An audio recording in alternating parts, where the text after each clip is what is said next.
So this is a myofascial release video, and in this particular video I'll be focusing on the lower back area into the lumbar space here. Yeah, so if you've been feeling maybe a lot of tension into the spot, right?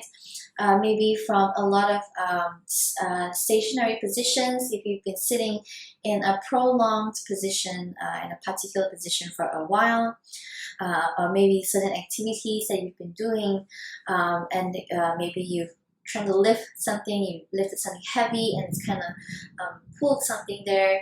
It could be this area here that we'll be working into today, and hopefully you get some release into the spot. Okay, so for this particular video we'll be using the release balls, and if you don't have the release balls, maybe you can try to get 2 tennis balls for this particular technique, right?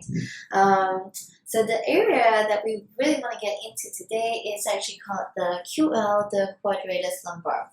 And this particular muscle is not all the way towards the back, close to the spine, but it's slightly on the lateral side, slightly outwards, almost towards the direction of the waist and the obliques. If you are able to, okay, so it's really easy to find where the muscle is. So finding where the top of the hip bone is, yeah, this is what we call the pelvic bowl.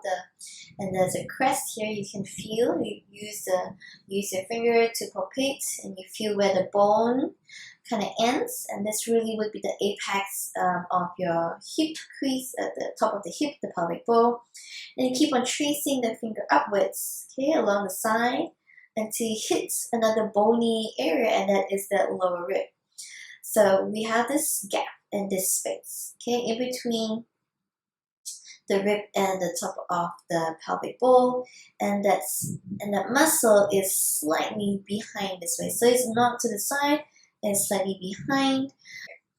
Alright, so before we begin the technique, yeah, we do a quick check-in for this area of the body here. Yeah, so I'd like you to slowly lean over to one side. So I'm leaning over to my left, and then allow the chest space to fall and turn forwards and to the front. And then I can now feel the opposite side. If I'm not quite sure, I can place the palm to the back, and then I maybe open and rotate the chest upwards and downwards. And I can maybe feel this muscle moving. And then just noticing, right, how that movement feels. Okay, so slowly coming back up and coming into the other side. So again, okay, leaning over to the right side.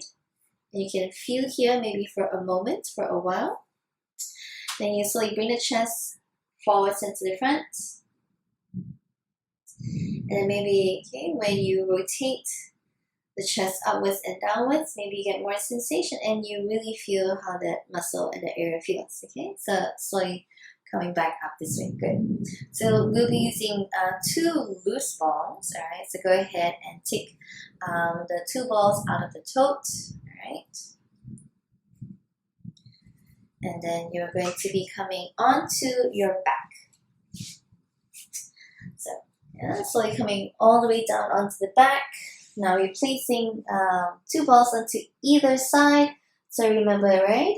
It's in between, okay, the hip bone and the direction of the lowest ribs, and it's slightly behind. Okay, so here, this is the spot for me, and I'll do it on both sides.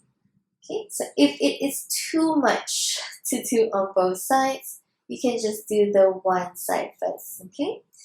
So stay here, okay, keeping the balls in this position. Okay, now you can keep the feet maybe slightly wider. Okay, and the feet stay grounded. They can be close to the buttock or slightly away here. And what we're going to do is we're just going to kind of move the knees side to side. Okay.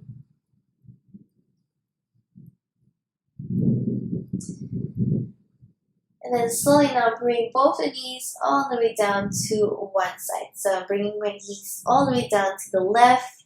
So I come slightly off the ball on the right side and all the way comes down onto the left side. Okay, then I can come up, maybe do movement again if I feel that I need to before I drop the knees all the way down to the other side. Alright?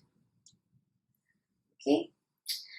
So once you're done, okay, on both sides, you can go ahead and release the balls, and then slowly just stay on the back here for a little while, just to maybe feel and sense the release, maybe catch the breath here, and go, and enjoy the release before you make your way up into the seated position to do the check-in. So if you've done just the one side, make sure to do the other side as well. And for each of the movement that you're doing, right? So if you're doing the movement of the knees here, side to side, do it for about 15 to 20 breaths. And then maybe you drop the knees down to one side and you can hold it there for about 15 to 20 breaths as well. Or maybe you break it up to 5 breaths. And then you do movement and you come back down for 5 or 10 breaths, okay? So, you can time yourself, and that's about 2 minutes. So now, if you've done both sides, you're going to do the check-in. So again, I'm going to lean towards one side first so you can come down. I'm coming down to my left side. I'm going all the way down, maybe, and I'm feeling and sensing. Maybe I'm going a little bit, I've got a little bit more give, right? A little bit more range, and I can now turn the chest base downwards towards the mat. And I can already feel that I feel longer in that one side, okay?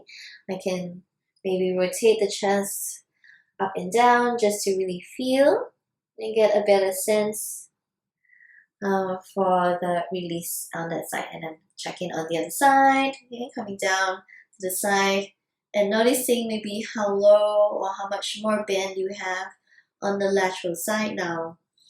Then you can bring the chest to look downwards towards the direction of the ground and the mat space here, and then really noticing how much more space and length there is into that muscle. Maybe doing a little bit of movement if I need to feel and sense that muscle a little bit more. Alright, so I hope that you have enjoyed this particular video, and I hope that you got a good release from it.